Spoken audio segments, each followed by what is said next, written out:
penyakit coronavirus atau lebih dikenali sebagai COVID-19 telah dikategorikan sebagai sejenis virus pandemik yang telah merebak di seluruh dunia dan menyebabkan kematian berskala besar.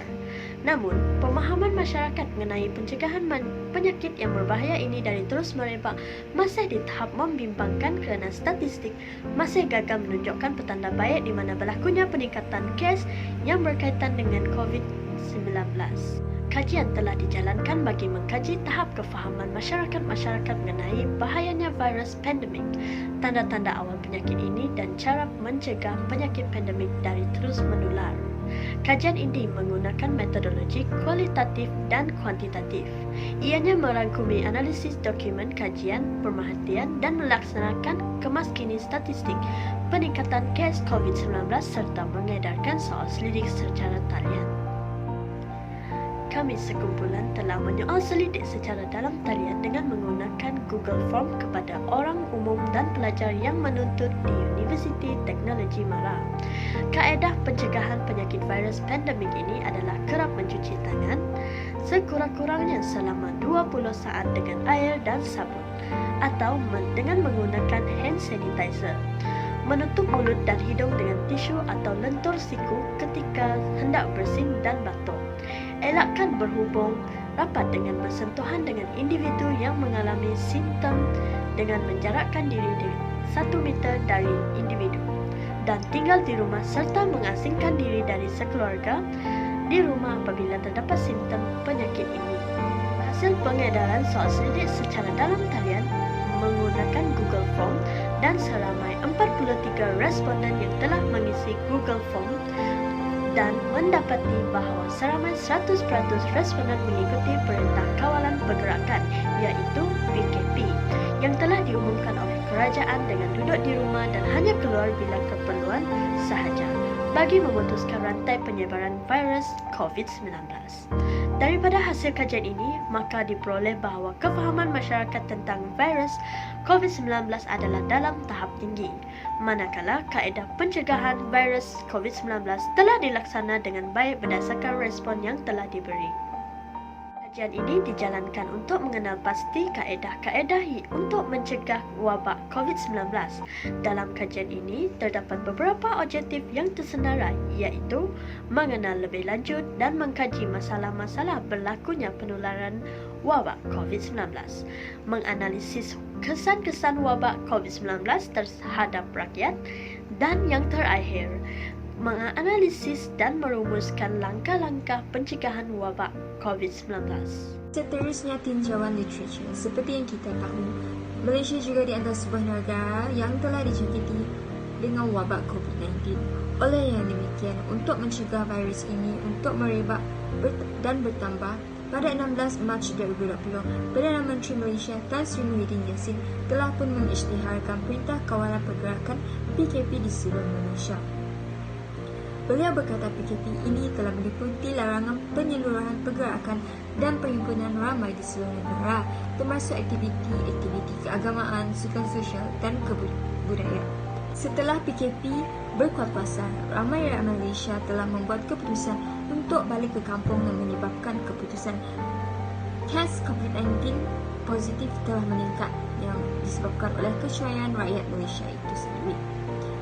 Rakyat Malaysia pada masa itu masih mengambil ringan terhadap perkara yang berlaku dan tidak mendengar arahan kerajaan. Setelah Perintah Kawalan Pergerakan PKP tamat, PKPB telah dilaksanakan iaitu Perintah Kawalan Pergerakan Bersyarat di mana Perdana Menteri telah memberi pelonggaran kepada rakyat Malaysia untuk membuka semula ekonomi negara secara terkawal, iaitu mereka boleh memulakan operasi mereka dengan mematuhi syarat operasi iaitu SOP yang telah ditetapkan seperti menjaga penjarakan sosial, mencatat nama dan nombor telefon pelanggan serta tarikh lawatan mereka di premis perniagaan tersebut.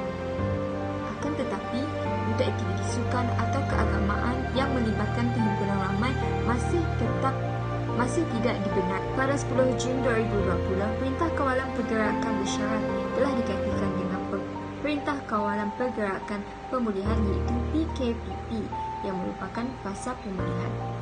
yang akan dimulakan pada 10 Jun hingga 31 Disember 2020. Seperti yang kita tahu, kerajaan Malaysia telah banyak berusaha dalam membantu mencegah penularan COVID-19 ini. Tetapi, adakah rakyat Malaysia masih mengambil ringan atau mematuhi segala peraturan yang telah mereka tetapkan?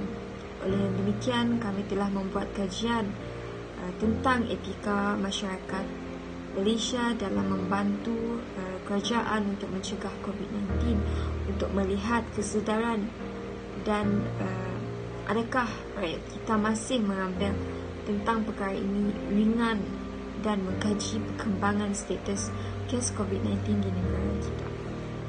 Telah mengkaji etika rakyat Malaysia dengan menggunakan soal selidik dan internet untuk mendapat informasi terkini. Seterusnya, metodologi kajian. Metodologi ialah satu kaedah yang digunakan untuk menjalankan kajian ke atas subjek kajian tertentu, di mana pada bahagian ini ianya terbahagi kepada 4. Yang pertama, bentuk kajian, metod pengumpulan data, metod analisis data dan juga kajian sampel. Yang pertama sekali adalah bentuk kajian, di mana kami menggunakan 2 jenis kajian. Yang pertama, kajian soal selidik, di mana kami menggunakan borang Google ataupun lebih dikenali sebagai Google Form, iaitu satu borang soal selidik yang dijawab secara talian.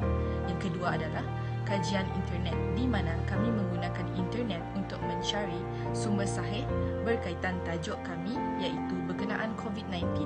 Contohnya, laman sesawang Kementerian Kesihatan Malaysia dan juga laman sesawang akhbar-akhbar di Malaysia. Metodologi seterusnya, metod pengumpulan data. Kami telah menggunakan metod Google Form untuk mengumpul data-data. Dengan metod ini, kita dapat mengumpul soal selidik atau kuis dengan lebih mudah dan senang diedarkan kepada siswa dan orang luar.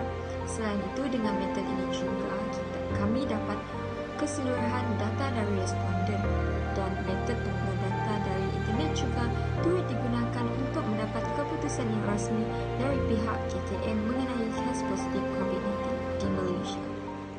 Teknik menganalisis data. Kami telah menggunakan kaedah pie chart untuk menganalisis peratusan data yang diambil daripada survei yang kami lakukan. Dengan menggunakan kaedah ini, lebih senang untuk menyusun semua data yang diambil daripada 46 orang tersebut. Butiran peribadi. Analisis data tinjauan ini diisi oleh pelajar universiti dan orang luar yang dijalankan melalui platform atas talian iaitu Google Form dan dihebahkan kepada penuntut melalui media sosial seperti WhatsApp, Telegram dan Facebook. Platform ini dipilih kerana kemudahan capaian kepada mahasiswa dan mahasiswa universiti dan orang luar, terutamanya ketika tempoh perintah kawalan pergerakan ini. Tujuan tinjauan ini dilakukan adalah untuk menilai tindakan dan pengetahuan mereka ketika tempoh perintah kawalan pergerakan di Malaysia untuk mengawal penyebaran pandemik virus COVID-19. Tinjauan ini dibahagikan kepada 2 bahagian, iaitu Section A merupakan soalan bagi menentukan demografi responden kaji selidik, dan Section B adalah soalan persepsi dan pengetahuan. Demographic responden. Jumlah responden kajian ini adalah terdiri daripada 43 orang. Antara soalan di Section A iaitu soalan bagi menentukan demographic responden adalah jantina, umur, pekerjaan dan keberadaan. Taburan maklumat mengikut jantina adalah seperti berikut. Taburan bilangan responden mengikut jantina. Didapati taburan jumlah responden lelaki sedikit daripada responden perempuan. Ini mungkin dapat dioleh kerana walaupun penyebaran tinjauan ini telah dilakukan seadil yang mungkin, disebabkan pembuat tinjauan ini mempunyai lebih kenalan perempuan menyebabkan lebih ramai responden perempuan daripada lelaki walaupun dalam peratusan yang kecil. Taburan bilangan responden mengikut umur. Mengikut jadual cartapai, kebanyakan peringkat umur 20 hingga 29 tahun yang lebih banyak mengisi dan selebihnya yang berumur 15 hingga 19 tahun yang juga telah memberi respon kepada soalan-soalan di platform atas talian iaitu Google Form yang telah kami sediakan. Oleh itu, ia dapat dioleh bahawa rata-rata pelajar universiti dan orang luar peka dan tahu apakah tindakan yang disarankan oleh Kementerian Kesihatan dan pihak kerajaan. Tambahan pula, mereka juga turut mengamalkan saranan ini dan membuktikan bahawa mereka bukan sekadar punya ilmu pengetahuan saja, tetapi turut mempunyai usaha dalam mencegah penyebaran virus di Malaysia. Laporan bilangan responden mengikut pekerjaan. Mengikut jadual carta PAI, laporan bilangan responden mengikut pekerjaan adalah 72.1% merupakan pelajar, 14% orang yang bekerja, 9.3% adalah yang bekerja sendiri dan selebihnya merupakan orang yang tidak bekerja semasa tempoh kawalan pergerakan ini. Laporan bilangan responden mengikut keberadaan.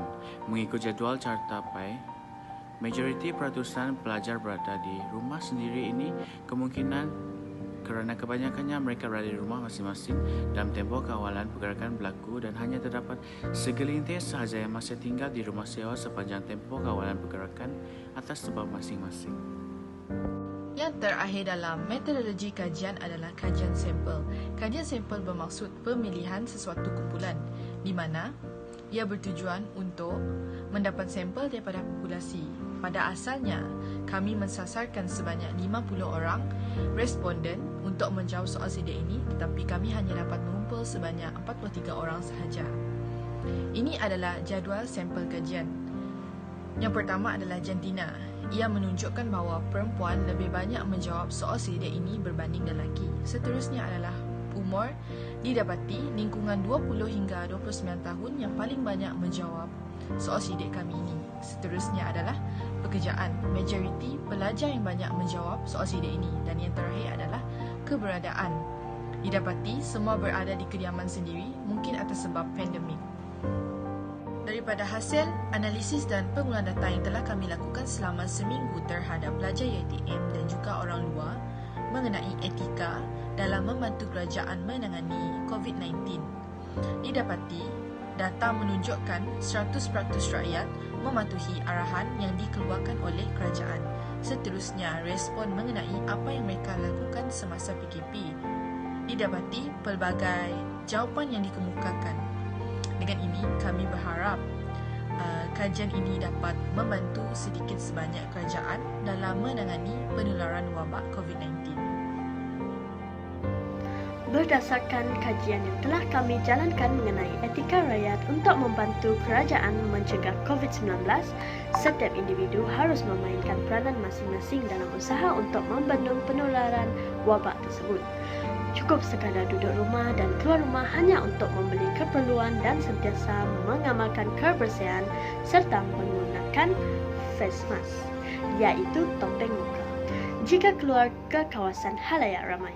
Kesimpulannya, semua rakyat Malaysia harus akur dengan perintah kawalan pergerakan PKP agar usaha yang telah dilakukan oleh frontliners dan setiap rakyat Malaysia dapat membuahkan hasil dalam masa yang terdekat. Sekian, terima kasih.